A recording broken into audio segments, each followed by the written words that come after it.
భారత మాజీ ప్రధాని మన్మోహన్ సింగ్ కన్నుమూశారు. కొద్దిసేపటి క్రితం ఆయన తీవ్ర అస్వస్థతకు గురి కావడంతో హుటాహుటిన ఢిల్లీలోని ఎయిమ్స్కు తరలించారు. అత్యవసర విభాగంలో మన్మోహన్ సింగ్కు చికిత్స అందించారు. చికిత్స పొందుతూ ఆయన తుది శ్వాస విడిచారు. మన్మోహన్ సింగ్ వయసు ఇప్పుడు 92 సంవత్సరాలు.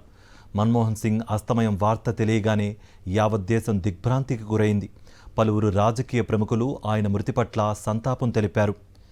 మన్మోహన్ సింగ్ ఇక లేరన్న వార్త తెలియగానే బెళగావి నుంచి కాంగ్రెస్ ముఖ్య నేతలంతా ఢిల్లీ బయలుదేరి వెళుతున్నారు. అటు కాంగ్రెస్ అధినేత్రి సోనియా గాంధీ కాసేపట్లో ఎయిమ్స్ ఆసుపత్రికి వెళ్లనున్నారు.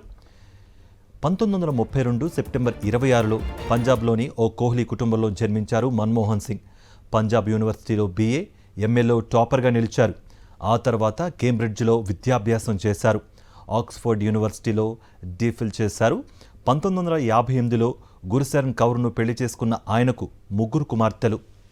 1971లో డాక్టర్ మన్మోహన్ సింగ్ భారత ప్రభుత్వంలో వాణిజ్య మంత్రిత్వ శాఖలో ఆర్థిక సలహాదారుగా చేరారు.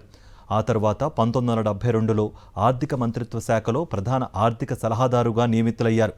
అలాగే ఆర్థిక మంత్రిత్వ శాఖలో కార్యదర్శి, ప్లానింగ్ కమిషన్ ఉపాధ్యక్షుడు, భారత రిజర్వ్ బ్యాంక్ గవర్నర్, ప్రధానమంత్రికి సలహాదారుగా, యూనివర్సిటీ గ్రాంట్ కమిషన్ చైర్మన్గా కూడా పనిచేశారు.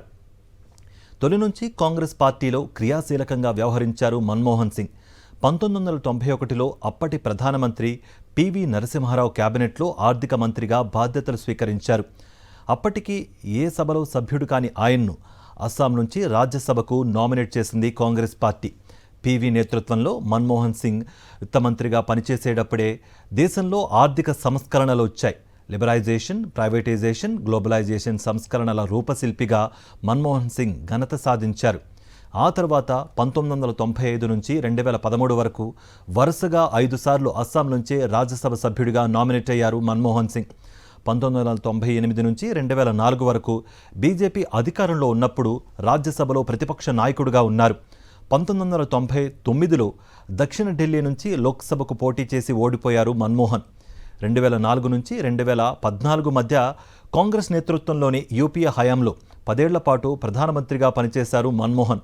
ఆయన హయాంలో గణనీయమైన GDP వృద్ధి రేటు నమోదు కాగా దేశంలో పేదరికం తగ్గుముఖం పట్టింది. నెహ్రూ, ఇందిరాగాంధీ తర్వాత సుదీర్ఘకాలం ప్రధానిగా పనిచేసిన కాంగ్రెస్ నేతగా రికార్డ్ క్రియేట్ చేశారు మన్మోహన్ సింగ్. సుదీర్ఘకాలం రాజ్యసభ సభ్యుడిగా పనిచేసిన మన్మోహన్ సింగ్ ఈ ఏడాది ఏప్రిల్ 3న పదవీ విరమణ చేశారు. 2 సార్లు దేశానికి ప్రధానమంత్రిగా పనిచేసిన మన్మోహన్ సింగ్ తన హయాంలో ఎన్నో సంస్కరణలకు శ్రీకారం చుట్టారు. తన పాలనపై శ్రద్ధ, పని పట్ల అతని నిబద్ధత, నిరాడంబరమైన జీవితంతో ఎంతో గుర్తింపు పొందారు.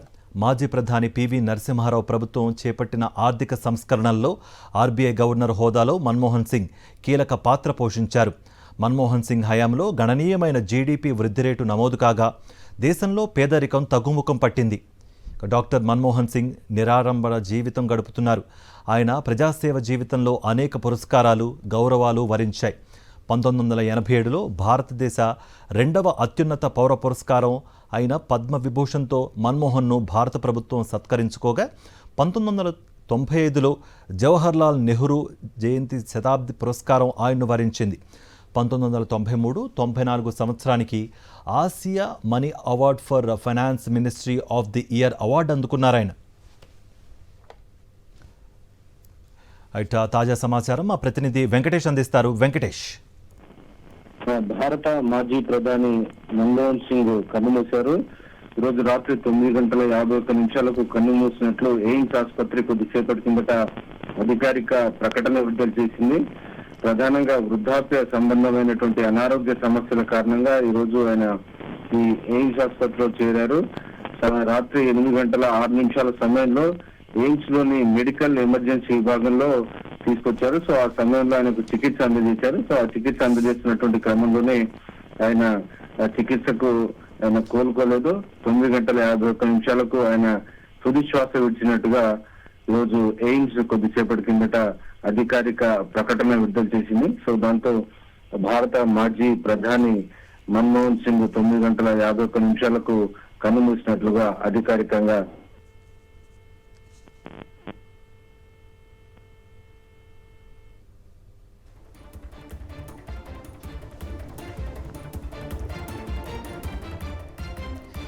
మన్మోహన్ సింగ్ ప్రపంచవ్యాప్తంగా అనేక అంతర్జాతీయ సమావేశాలలో అంతర్జాతీయ సంస్థలతో దేశానికి ప్రాతినిధ్యం వహించారు.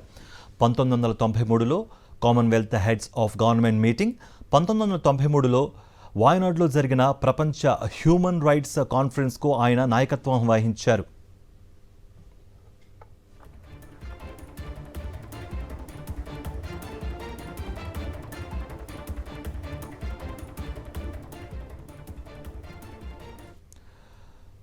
రైట్, మరింత సమాచారం అందించడానికి మా ప్రతినిధి వెంకటేష్ జాయిన్ అవుతున్నారు. వెంకటేష్, మీ దగ్గర ఉన్న అప్డేట్స్ ఏంటి? ఆయన ప్రధానిగా పనిచేసినటువంటి కాలంలో దేశాన్ని పూర్తిగా ఆర్థిక సంక్షోభం నుంచి గట్టెక్కించడంలో చాలా కీలక పాత్ర పోషించారు. గతంలో ఆయన అనేక సందర్భాల్లో వరల్డ్ బ్యాంక్ కానీ అలాగే ఇతర ఆర్థిక సంస్థల్లో పనిచేసిన కారణంగా వచ్చినటువంటి అనుభవాన్ని దేశాన్ని ఆర్థిక సంక్షోభం నుంచి గట్టెక్కించడంలో చాలా కృషి చేశారు. ప్రధానంగా ప్రధానమంత్రి పివి నరసింహారావు పనిచేసినటువంటి కాలంలో ఆయన కేబినెట్ లో ఆర్థిక మంత్రిగా పనిచేయడం ద్వారా దేశం కీలకమైనటువంటి సంక్షోభాన్ని ఎదుర్కొంటున్నటువంటి సమయంలో ఆయన పూర్తిగా ఆర్థిక సంస్కరణలు చేపట్టి పెద్ద ఎత్తున ఆర్థిక సంస్కరణలు చేపట్టిన కారణంగా దేశం పూర్తిగా ఆర్థిక సంక్షోభం నుంచి రైట్ వెంకటేష్,